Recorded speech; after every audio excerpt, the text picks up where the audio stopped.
special guest is Richard Ratner, who is the owner of the William Penn Tavern over there in Shadyside, right? Got that right, Richard?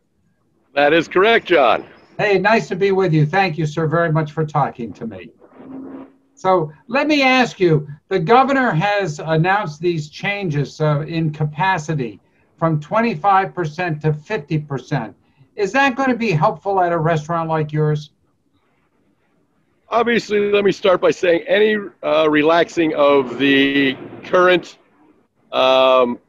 reforms that we have for COVID would be helpful to any restaurant. Unfortunately, I see with these new 50% going from 25 to 50% on the restrictions, I see that he's also taking an hour of bar service away from us to go from 11 to 10 o'clock, which is the Ohio model.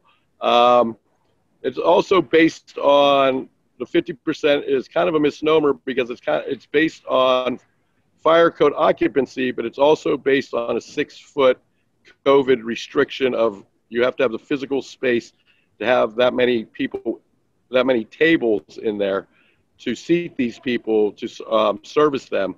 And if you don't have the physical space to be 6 feet apart, then the number's kind of arbitrary. You know, you've packed a lot in there, so I want to just come back to each of these points a little bit. You're saying that this new regulation, this new ruling, basically cuts back the hours that you can serve alcohol? Yes, it cuts us back from 11 o'clock right now till 10 p.m., 11 p.m. to 10 p.m. In service of alcohol. And I take it that's going to be costly for you. We normally find that, you know, as the night goes on, 10 to 11 is a very strong period for us. So why the change? You said this is this what Ohio does? Yeah, he's basing the hours on the Ohio model, is what it says in his press release. We all see how Ohio's done, which hasn't been the greatest. So I don't know if that hour is really the difference. No.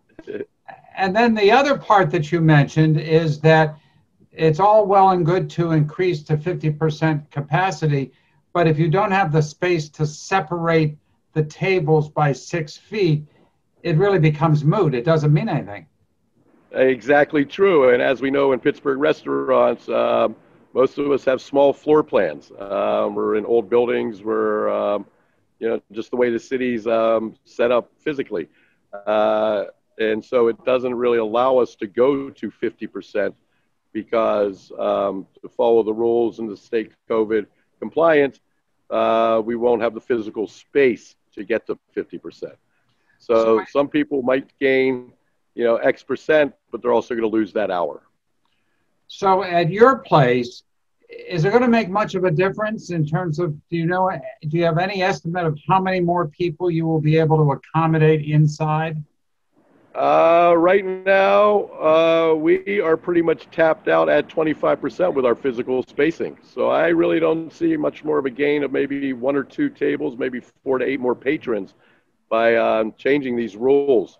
Only because, like I said, our physical space is already tapped out, and to stay 6 feet apart and COVID compliant, we can't achieve a 50% occupancy. So about how many people are you able to serve, Richard? Right now, I have occupancy on my fire code inside for 100 people and outside for 150 people. I'm serving 20 people inside and 37 people outside.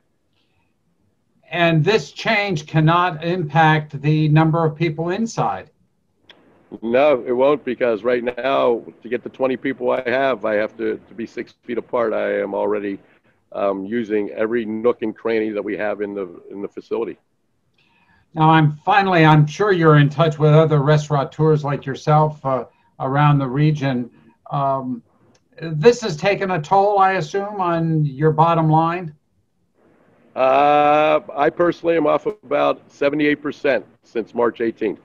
I know other places that are doing worse, unfortunately. I know some that are holding their own. We're all staying with our noses just above water.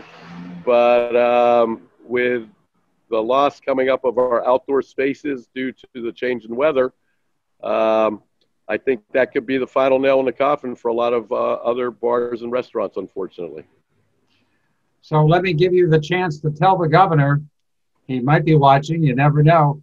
What is it that he ought to do in order to really assure the success of your restaurant and so many others in this region? I think any restaurateur like myself would say, you know, we just don't want handouts. We want to be able to earn it, but we need to have the physical ability to go out and earn it, and to use the restaurant bar business as a crutch and say that we're the cause of the COVID spreading, which I think has been proven false already multiple times, to basically say, let people vote with their dollar. If they want to come out and they want to go into an environment, let them go into the environment. If they don't want to feel comfortable in an environment, then go somewhere else. You know, let it get back to capitalism, and let's get a little bit away from the government involvement in it. Well, we really appreciate Richard Radner taking time to really help us understand this a whole lot better. Thank you so much for spending time with me. I really appreciate that. Thank you, John.